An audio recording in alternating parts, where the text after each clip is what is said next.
Hi, it's Amanda. Today we're going to be discussing an introduction to vectors. So I'm just going to go ahead and jump right into the program. As you can see, it's going to display my name, and then it's going to display a new name followed by Amanda.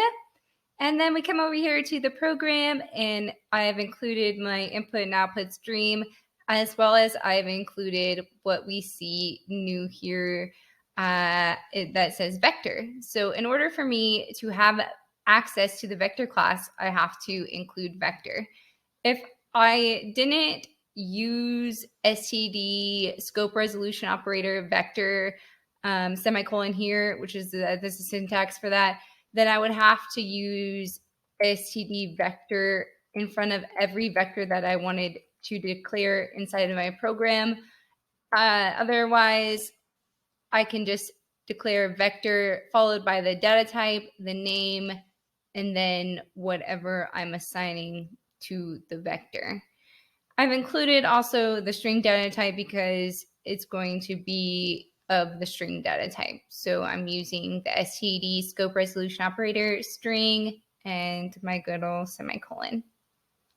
If you've seen my video on arrays, you'll know that vectors are similar when it comes to how they're created, except for the main difference between vectors and arrays are vectors can hold multiple data types, as well as they don't have to have a size declared at the time. However, there is a substantial difference between the memory storage between arrays and vectors, and that's something for you to look up in your own time. However, going back to the basics, I'm going to go to my syntax for my vector again because I declared using my std vector scope resolution operator vector semicolon up here. I don't have to use it here. So this is my syntax to create a vector with the string data type because I'm using the string data type. And as you can see, I just initialized it with my name. I could just use the uniform initialization. It doesn't matter. Whatever your preference is, that's style preference. This is syntax. So just for the basics, I'm going to keep it the same right here, right now. In order for me to add something to a vector, there is something that we can call pushback is what I'm using here. And as you can see, because it is included inside of my vector library, I don't have to use std pushback. However, in order for me to gain access to my vector, I start with the name of the vector itself.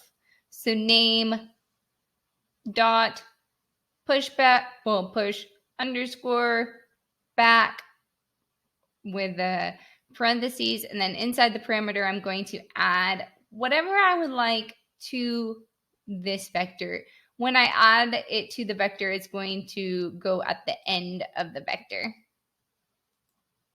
So again, this is the syntax for adding something to the end of a vector. And there are a lot of different member functions, I should say, that you should check out besides these that I'm showing you. These are just some basic things or basic examples that I'm showing you for the vector, and these are some member functions here. So as I come down, I have my vector declared with my string data type, my scope resolution operator, followed by this word iterator. This is something, again, inside of the vector class itself that's going to allow me to iterate through the vector. You can name it whatever. That's why I went ahead and named my first example that says go through vector, and then I followed it with a semicolon. I could have added it inside of my for loop.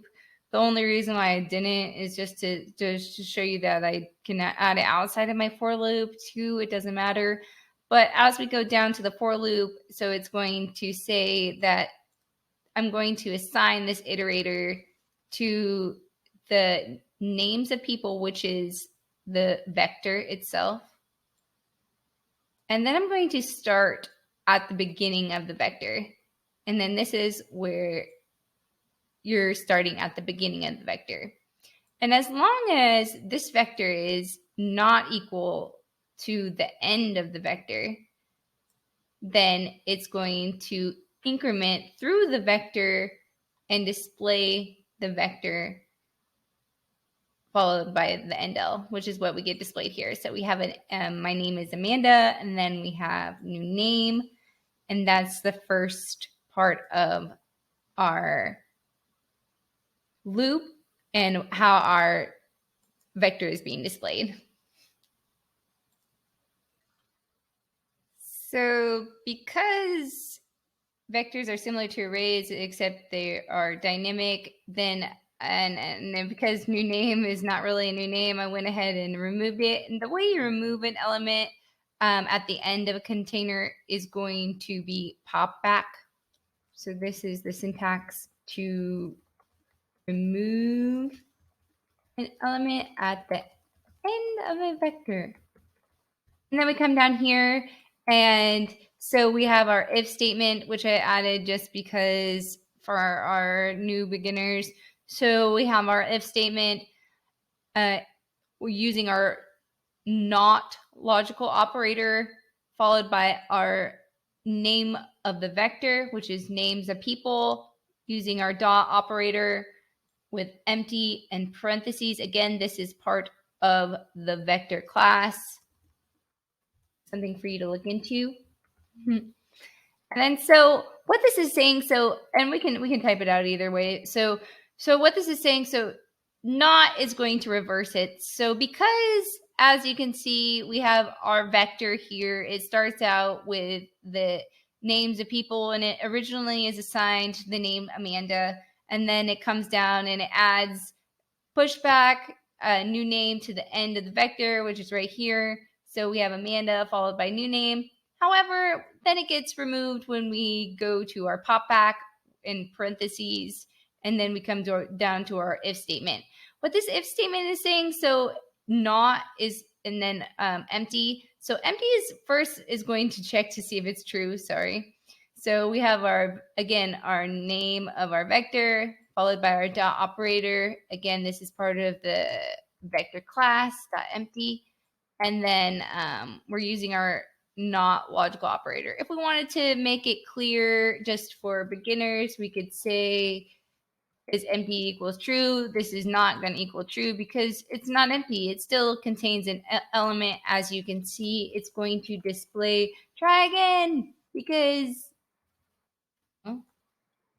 try again because it's not empty. It still contains my name. So if I did false, now it will display Amanda, new name Amanda.